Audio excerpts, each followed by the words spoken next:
तो मूवी की शुरुआत होती है बारबी डॉल को दिखाकर, जिधर रियल वर्ल्ड की कुछ छोटी लड़कियां अपनी गुड़ियों को तोड़ने लगती हैं। इस बात से बताया गया है कि बारबी के आते ही सब चेंज हो गया था, सभी छोटी लड़कियों को बारबी डॉल ही चाहिए थी और ये बात सच भी थी। फिर बारबी के सभी रूपों वाली डॉल्स को दिखाया जाता है, जैसे बीच बारबी, नर्स बारबी, एस्ट्रोनॉट और भी कई तरह की बारबीज। ये डॉल्स लड़कियों को मोटिवेट करती हैं कि तुम भी वो सब बन सकती हो जो कि बारबी डॉल्स बनी है। वहीं बारबी वर्ल्ड में बारबी अपने डॉल हाउस में सुबह उठती है, बिना पानी के शावर में नहाकर ड्रेस और गर्ल्स एक्सेसरीज वाले बॉक्स से एक ड्रेस पहनती है और अलग अलग काम कर रही दूसरी बारबी से हेलो कहते हुए किचन वाले सेक्शन में फ्रिज से काऊ मिल्क का पैक निकाल कर पी लेती है, जिसमें कोई मिल्क नहीं होता, जैसे कि रियल वर्ल्ड में छोटी लड़कियां बारबी डॉल्स के साथ खेलती हैं। ये बारबी वर्ल्ड पूरी तरह से पिंक दिखाया गया है, जो कि ज्यादातर लड़कियों का फेवरेट कलर होता है। यहाँ बताया जाता है जिसने भी बारबी के साथ खेला है वो कभी सीढ़ियों से नहीं उतारते, दरवाजे से बाहर नहीं ले जाते, बस उसे उठाओ और जहाँ जाना है उसे वहाँ पहुँचा देते हैं। इसलिए बारबी वर्ल्ड में भी बारबी उड़ते हुए नीचे आती है और अपनी पिंक कार में बैठकर आगे चलती है और अलग अलग डॉल्स वाली दूसरी बारबी से हेलो कहती है, जिसमें मिज को भी दिखाया गया है, जो कि एक प्रेग्नेंट बारबी डॉल थी जिसे रियल वर्ल्ड में बाजार में नहीं लाया गया था। इसे मेटल ने डिसकंटिन्यू कर दिया था। बारबी मेटल कंपनी द्वारा ही बनाई जाती है। अब बारबी अपनी कार से प्रेसिडेंट हाउस पहुंचती है। प्रेसिडेंट एक ब्लैक बारबी होती है। प्रेसिडेंट रिपोर्टर बारबी से कहती है तुम मुझसे कुछ भी पूछ लो, जो भी तुम पूछना चाहती हो। रिपोर्टर पूछती है तुम इतनी अमेजिंग कैसे हो? जवाब में प्रेसिडेंट कहती है नो कमेंट। फिर नोबेल प्राइज सेरेमनी स्टार्ट होती है, जिसमें जर्नलिज्म का नोबेल प्राइज मिलता है। बारबी को प्राइज देने वाली बारबी कहती है आप आने वाली जनरेशन की आवाज हो। साहित्यकार बारबी बोलती है हाँ मैं जानती हूँ। फिर बारबी बीच की तरफ जाते हुए भी पायलट बारबी और एस्ट्रोनॉट बारबी से हेलो करती है। बारबी लैंड में माउंट रशमोर में बारबीज के फेस बने होते हैं। बारबी का यहाँ हर दिन एक बड़े दिन होता है, पर केन का सिर्फ वही बड़े दिन होता है जिस दिन बारबी उसे दिखाई देती है। केन बारबी वर्ल्ड में एक मेल डॉल है। यहाँ भी सभी बारबीज और केन एक दूसरे से हेलो कहते हैं। समुद्र में से मर्मेड बारबीज निकलती हैं और हेलो कहती हैं। अब एलन को दिखाया जाता है जो मेन बारबी को हेलो बोलता है। एलन सिर्फ एलन डॉल है, इस मेल डॉल के मल्टीपल रूप नहीं है। केन बारबी से कहता है जरा मुझे देखो और अपना सरबोर्ड लेकर लहरों की तरफ दौड़ता है। सभी केन्स और बारबीज उसे देखते हैं और वो लहरों से टकराता है। क्योंकि लहरें भी बारबी वर्ल्ड की नकली लहरें थी, इसलिए वो लहरों से टकरा कर उड़ते हुए बीच पर ही आकर गिरता है। मेन बारबी और एक और अन्य बारबी उसके पास आती है। केन उनसे पूछता है तुमने क्या देखा? बारबी कहती है हमने सब कुछ देखा, चलो अपने पैरों पर खड़े हो जाओ। एक चाइनीज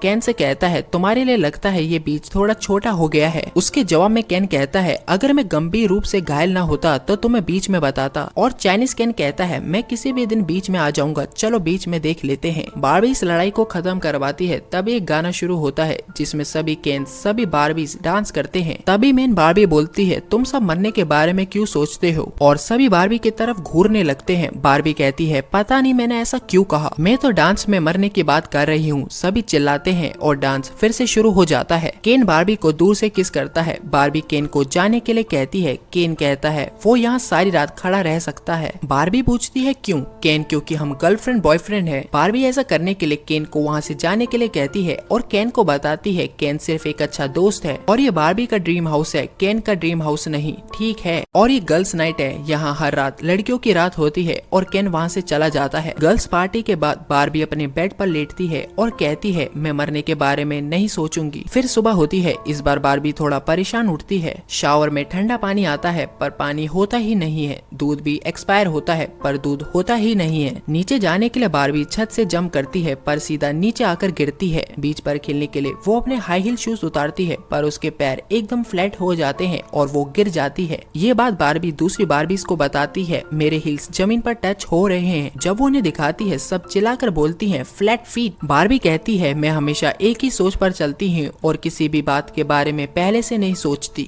लेकिन कुछ तो हो रहा है, जैसे सुबह की गंदी सांसें, ठंडा शावर का पानी, जला वेफल और छत से गिरना। एक दूसरी बारबी कहती है तुम खराब हो गई हो। बारबी घबरा कर नहीं मैं तो मैं हूँ। नेक्स्ट बारबी मैंने पहले ऐसी खराबी नहीं देखी, सिर्फ बालों की प्रॉब्लम्स को छोड़कर। बारबी कहती है मैं कभी भी अजीब बारबी नहीं बनूंगी। दूसरी बारबी कहती है तुम सबसे खूबसूरत बारबी हो पर रियल वर्ल्ड में तुम्हारे साथ कोई बहुत नाराजगी में खेल रहा है। आगे बारबी एक घर की सीढ़ियाँ चढ़ रही होती है और खुद से ही बोलती है मैं ऐसे फ्लैट पैरों में हील्स कैसे पहन सकती हूँ। ऊपर एक अजीब घर में एक अजीब बारबी मिलती है। बारबी उसे अपने फ्लैट पैर दिखाती है। वियर्ड बारबी पूछती है तुम मेन बारबी हो और केन तुम्हारा है। आगे वियर्ड बारबी पूछती है इससे पहले क्या हुआ था? बारबी कहती है कुछ नहीं, वॉलीबॉल का एक गेम। बारबी बारबी मौत का ख्याल। वियर्ड बारबी ये सुनकर चौंक जाती है। बारबी पूछती है क्या यही प्रॉब्लम है? वियर्ड बारबी हाँ, तुमने एक दरवाजा खोल दिया है या किसी और ने बारबी लैंड और रियल वर्ल्ड के बीच का। और अगर तुम्हें ठीक होना है तो तुम्हें रियल वर्ल्ड जाना होगा, उस लड़की को ढूंढना होगा जो तुम्हारे साथ खेल रही है। वो उदास है, तुमने कुछ तो किया है जिससे वो उदास है। तुम उसकी मदद करोगी तो तुम अपनी मदद करोगी। फिर वियर्ड बारबी अपने एक हाथ में हाई हील और दूसरे में फ्लैट सैंडल दिखाती है और कहती है ये हाई हील चूज किया तो ये सब प्रॉब्लम भूल जाओ और अपनी रेगुलर लाइफ बिताओ, और अगर ये चूज किया तो दुनिया की सच्चाई के बारे में जानो। बारबी चूज करती है हाई हील। वियर्ड बारबी चलो दोबारा चूज करते हैं। बारबी कहती है मैं नहीं करूंगी। आगे वियर्ड बारबी कहती है बेबी सुनो, इसे चूज करो ठीक है। और बारबी कहती है ठीक है, मुझे उस दरवाजे पर भेजो। वियर्ड बारबी कोई दरवाजा नहीं है, पहले तुम्हें एक स्पोर्ट्स कार, फिर स्पीड बोट, फिर स्पीड रॉकेट, फिर साइकिल, फिर कैंपर वैन, फिर स्नोमोबाइल और कैलिफोर्निया में एंटर करते समय नियॉन कलर्स के रोलर ब्लेड्स। आगे बारबी पूछती है मैं उस लड़की को कैसे ढूंढूंगी? वियर्ड बारबी कहती है तुम्हें पता चल जाएगा। बारबी फिर पूछती है मैं वापस कैसे आऊंगी? वियर्ड बारबी कहती है सिंपल, उसी रास्ते से जिससे जाओगी, बस रिवर्स में। और जाने से पहले वियर्ड बारबी उसे ग्लास स्नोबॉल में दिखाती है अगर तुम उस लड़की को नहीं ढूंढ पाई और उसकी प्रॉब्लम ठीक नहीं कर पाई तो तुम मेरी जैसी हो जाओगी। और बारबी अपनी कार लेकर चल देती है। केन भी उसके साथ जाने के लिए कार की पिछली सीट पर छिप जाता है। बारबी उसे देखकर हैरान होती है और वापस जाने के लिए कहती है पर वो नहीं मानता और वो असली दुनिया की तरफ चल देते हैं। नियॉन कलर के स्केट्स पहने हुए वो रियल वर्ल्ड के बीच पर पहुंचते हैं। सभी ने देखकर काफी खुश हो रहे होते हैं। बारबी हैरान हो रही होती है कि ये सभी आदमी मुझे ऐसे क्यों देख रहे हैं, पर केन को काफी अच्छा लग रहा होता है क्योंकि यहाँ गर्ल्स से ज्यादा बॉयज नजर आ रहे होते हैं। बारबी एक कंस्ट्रक्शन साइट को देखती है और केन से बोलती है ये देखो फीमेल एनर्जी, और जोरों से बोलती है हेलो लेडीज। आप समझ ही गए होंगे कि डॉल हाउस कौन बनाता है। पर वहाँ बैठे सभी आदमियों को देखकर बारबी हैरान होती है। वो सभी बारबी को देखकर बारबी को छेड़ते हैं। बारबी उन्हें बताती है मेरे पास वजीना नहीं है और इसके पास पेनिस नहीं है। केन जाते हुए कहता है कि नहीं नहीं, मेरे पास सब कुछ है। बारबी केन को देखकर कहती है कि कंस्ट्रक्शन साइट में लंच टाइम हो रहा है और यहाँ तो गर्ल्स होनी चाहिए, पर यहाँ तो सभी बॉयज हैं। केन कहता है यहाँ सब उल्टा है। बारबी मिस यूनिवर्स के बोर्ड को देखकर कहती है देखो सुप्रीम कोर्ट। इतने में एक लड़का बारबी के पीछे हाथ मारता है। बारबी उसके मुंह पर एक रख देती है और पुलिस स्टेशन में बारबी की फोटो खींच रही होती है। पुलिस स्टेशन से निकलकर वो अपने कपड़े बदलते हैं। दुकानदार पैसे मांगता है तो फिर भागते हैं और दोबारा पुलिस स्टेशन में। आगे बारबी उस लिटिल गर्ल को कैसे ढूंढे ये सोचने के लिए एक जगह पर बैठती है और केन को कहीं घुमाने को कहती है। इधर केन घूमते हुए जिम से निकलते लड़कों को, हमर जीप से उतरते लड़कों को, मेल प्रेसिडेंट के पोस्टर, हीरोज के पोस्टर, फ्रिज में वाइन की बोतल, माउंट रशमोर में यूएस प्रेसिडेंट के फेस को देखकर बहुत खुश होता है। इधर बारबी अपनी सोच में उस लिटिल गर्ल को अपनी माँ के साथ बारबी डॉल के साथ खेलते हुए और स्कूल में छोड़ते हुए देखती है। केन के वापस आने पर बारबी और केन बहुत एक्साइटेड होकर एक दूसरे से पूछते हैं पहले तुम बताओ, पहले तुम बताओ। फिर एक साथ दोनों कहते हैं लड़की स्कूल में है। केन कहता है दुनिया पर आदमियों का राज है। बारबी केन से पूछती है तुमने क्या कहा? केन पूछता है बच्चे क्या स्कूल जाते हैं? सीन कट होता है। FBI वाले मेटल कंपनी में फोन करके बताते हैं तुम्हारी 2 डॉल्स बारबी और केन सेंटा मोनिका बीच में घूम रहे हैं। और एरन नाम का ये एम्प्लॉय पहले मेटल कंपनी में काम करने वाली डिजाइनर के पास जाता है जो कि उस छोटी लड़की की माँ होती है। एरन उससे पूछता है तुम आजकल क्या डिजाइन कर रही हो? वो एरन को बताती है कि मैं मौत के बारे में सोचने वाली बारबी डिजाइन कर रही हूँ। एरन यहाँ से जाकर मेटल के CEO को ये बात बताता है कि बारबी रियल वर्ल्ड में आ गई है। करीब 10 साल पहले भी एक स्किपर डॉल रियल वर्ल्ड में आई थी, पर इस बार बारबी आई है। लिटिल गर्ल की माँ भी ये सुन लेती है कि बारबी रियल वर्ल्ड में आ गई है। CEO अपने सारे एम्प्लॉइज को ऑर्डर देता है कि बारबी डॉल को किसी भी तरह बॉक्स में बंद करो। बारबी लड़की के स्कूल में केन से कहती है मुझे अजीब सा लग रहा है। एक टीचर पीछे से कहती है कि इस एज में ऐसा ही होता है, पर केन कहता है मुझे तो काफी अच्छा लग रहा है। टीचर कहती है क्योंकि बच्चे बाप के अंदर से नहीं निकलते। यहाँ से बारबी लड़की को ढूंढने और केन लाइब्रेरी में चला जाता है। बारबी लड़की को देख लेती है,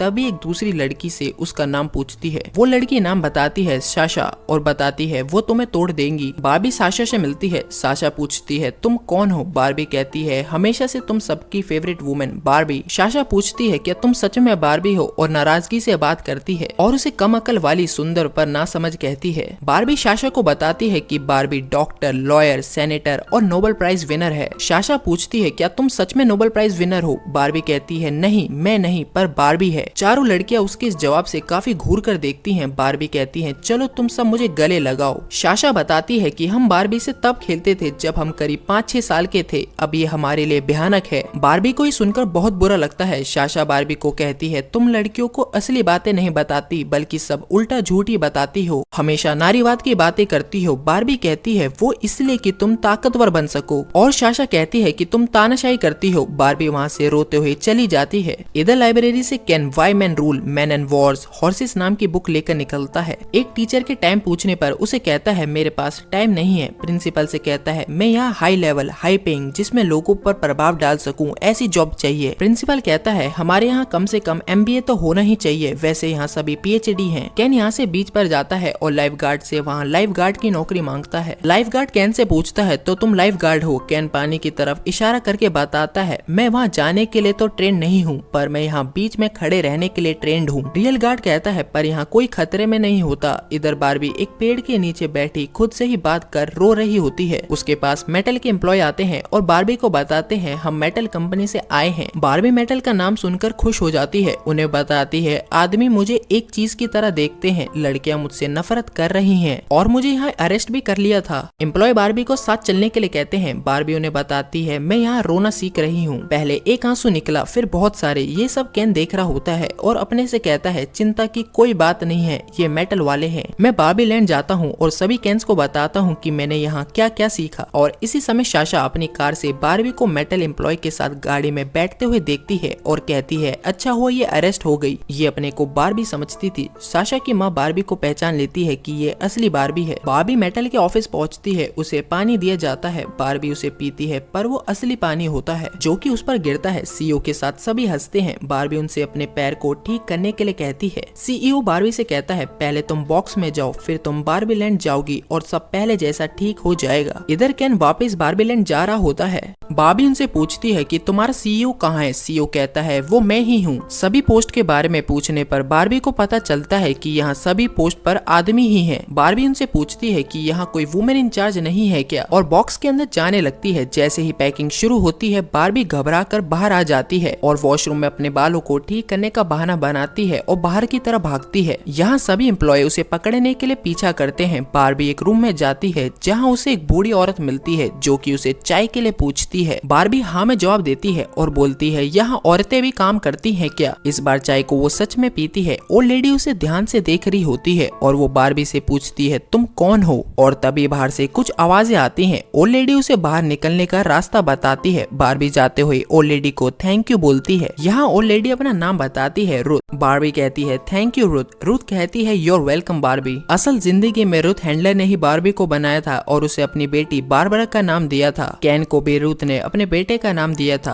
और बाहर साशा की माँ बारबी को अपनी कार में ले जाती है। CEO अपनी गाड़ियों से इनका पीछा करते हैं। यहाँ बारबी को पता चलता है कि साशा की माँ उसके साथ खेलती थी और वही उदास और अजीब ड्राइंग बारबी को बनाती है। बारबी पूछती है मौत के बारे में सोचने जांघों में चर्बी के डिजाइन तुम बनाती थी? यहाँ साशा की माँ हाँ में जवाब देती है। बारबी कहती है तो क्या मैं यहाँ तुम्हारे लिए आई हूँ, इसलिए तुम्हारी यादें मुझे दिखाई देती हैं। तभी साशा बोलती है तो क्या तुम बारबी की तरह शाइन करना चाहती हो? और साशा की माँ कहती है नहीं बस थोड़ा थोड़ा। कि तभी CEO की गाड़ी पीछे आ जाती है और साशा की माँ अपनी गाड़ी सड़क से पार्क के दूसरी तरफ कूदा कर निकल जाती है। इधर साशा चिल्लाकर कहती है कि तुमने गाड़ी चलाना किससे सीखा? साशा की माँ कहती है तुम्हारे पिता से। इस बात से बारबी और साशा की माँ एक दूसरे को देखकर मुस्कुराते हैं। यहाँ से ये तीनों नियॉन के स्केट्स पहनकर बारबी लैंड की तरफ चल देते हैं। फिर दोबारा से jet ski, camper van, cycle, rocket boat और बारबी की कार लेकर ये बारबी लैंड पहुँचते हैं। इनके पीछे पीछे CEO और उसकी पूरी टीम भी बारबी लैंड आने के लिए रियल वर्ल्ड से चल देते हैं। इधर ये तीनों बारबी लैंड पहुँचते हैं। बीच पर बिल्कुल रियल वर्ल्ड वाला बीच का माहौल होता है। सभी कैंस बीच बॉल खेल रहे होते हैं। प्रेसिडेंट बारबी बियर सर्व कर रही होती है और कुछ बारबी चीयर गर्ल्स बनी होती हैं। बारबी साशा की माँ को बताती है कि ये बियर सर्व करने वाली बारबी प्रेसिडेंट है। चीयर गर्ल्स सुप्रीम कोर्ट की जज है। बारबी प्रेसिडेंट कहती है कि ये सब प्रेसिडेंट बनने से ज्यादा अच्छा है। बारबी अपना ड्रीम हाउस दिखाने के लिए साशा और उसकी माँ से कहती है और आगे चलती है और चलते चलते दोनों को बारबी लैंड का माउंट रशमोर दिखाती है और खुद चौंक जाती है क्योंकि वहाँ बारबी के फेस की जगह घोड़ों का फेस होता है। यहाँ बारबी सभी बारबीज के हाउसेस दिखाती है और साशा पूछती है कि केन कहाँ रहता है और बारबी कहती है ओह मुझे नहीं पता। इधर केन ने बारबी ड्रीम हाउस को जिम बना दिया था जहाँ वो सभी केन्स को समझा रहा होता है कि रियल वर्ल्ड को आदमी ही चलाते हैं। बाकी सभी केन्स ये सुनकर बहुत खुश हो रहे होते हैं। बारबी आती है और केन से पूछती है कि तुमने ये क्या कर दिया। और केन जवाब देता है कि कोई क्वेश्चन नहीं छोटी बच्ची, जैसे कि ये छोटा फ्रिज। बारबी गुस्से में चिल्लाकर कहती है ये मेरा ड्रीम हाउस है।